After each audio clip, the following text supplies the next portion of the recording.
The Charlotte Hornets didn't just trade for Dennis Schroder because he was available. This move was about filling a major hole in the Hornets roster, adding veteran leadership, and bringing in a player the organization's decision makers already knew and trusted in order to take the Hornets organization to new heights and get this team right where they belong. Welcome to Hornets Digest. I'm Jeff Testanero. I want to invite all of you to like, comment, subscribe, share these videos, tell your friends, tell your neighbors, tell everyone. Hornets Digest for daily updates and news on the Charlotte Hornets. Plus, it's free, and how can you really sneeze with that? On August 14th, the Hornets acquired veteran point guard Dennis Schroder and cash considerations from the Cleveland Cavaliers in exchange for Trey Mann. At first glance, it may not look like a blockbuster move, but this trade tells us a lot about where Charlotte believes this team is heading. Before we get going with that, head on over to our socials, TikTok and X, at Hornets Digest. Click follow for even more Hornets news, tidbits, and highlights via Hornets Digest over on our socials. The biggest reason behind this trade, Charlotte desperately needed another true ball handler. After trading LaMelo Ball this offseason, the Hornets were preparing to enter the season with Kobe White as their starting point guard and very little proven playmaking behind him. Sports Illustrated Matt Alkiza wrote, the Hornets lack true primary initiators outside of Kobe White. Wasn't really wrong. This may be the most important quote explaining the entire deal. Charlotte's young core has talent. Brandon Miller has talent. Knipple has talent. Christian Anderson Jr. has an upside, but somebody still has to organize the offense. Somebody still has to settle the game down when the second unit is on the floor. And that is where Dennis Schroder kicks in. Last season, he averaged 10.8 points, 4.9 assists, while proving he can still run an NBA offense. The most interesting part of this trade isn't the basketball fit. It's the people involved. This isn't the front office taking a gamble on a vet they barely know. Jeff Peterson was part of Atlanta's front office when Schroder entered the NBA. Charles Lee was also connected to the Hawks organization during Schroder's early years. These guys know him. These guys trust him. These guys know exactly what he can do and what he brings as a veteran behind Kobe White leading the second unit. Somebody's got to lead that second unit. And, well, they believe they found their guy. Sports Illustrated also went on to say Peterson was part of an Atlanta Hawks front office who selected the German guard. It resulted in a friendship that lasted until this day. This tells you this move wasn't about stats. It was about trust. Charlotte's leadership already knew what kind of worker, teammate, and competitor Schroder is. And you really can't sleep on knowing a guy. You really can't. Trust is everything. Another major reason for the trade is player development.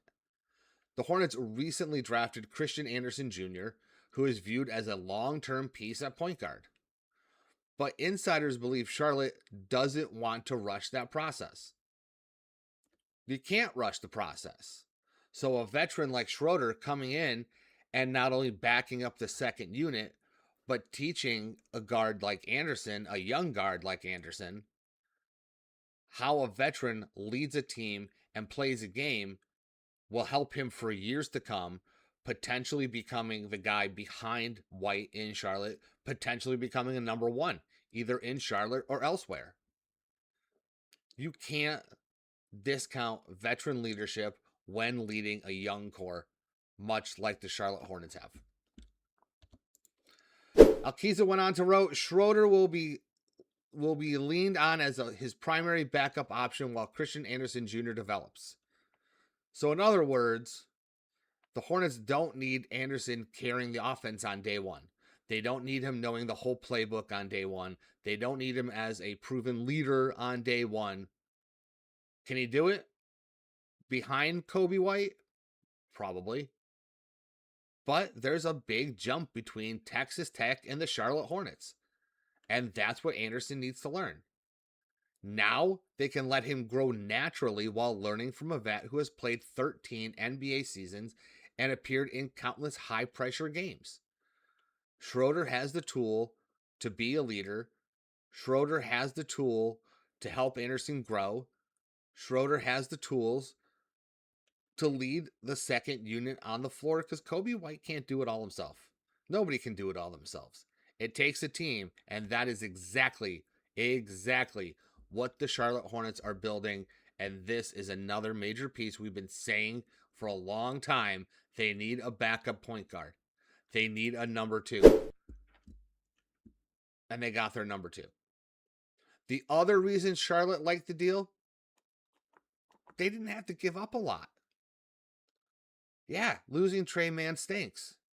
You didn't know what he could become this year. You didn't know if he was healthy or not. Back injuries are tough. The Hornets received an experienced point guard, added some cash considerations, filled a major roster hole, and didn't sacrifice future draft assets. They still have all their draft assets that Peterson's sitting on to play some more money ball.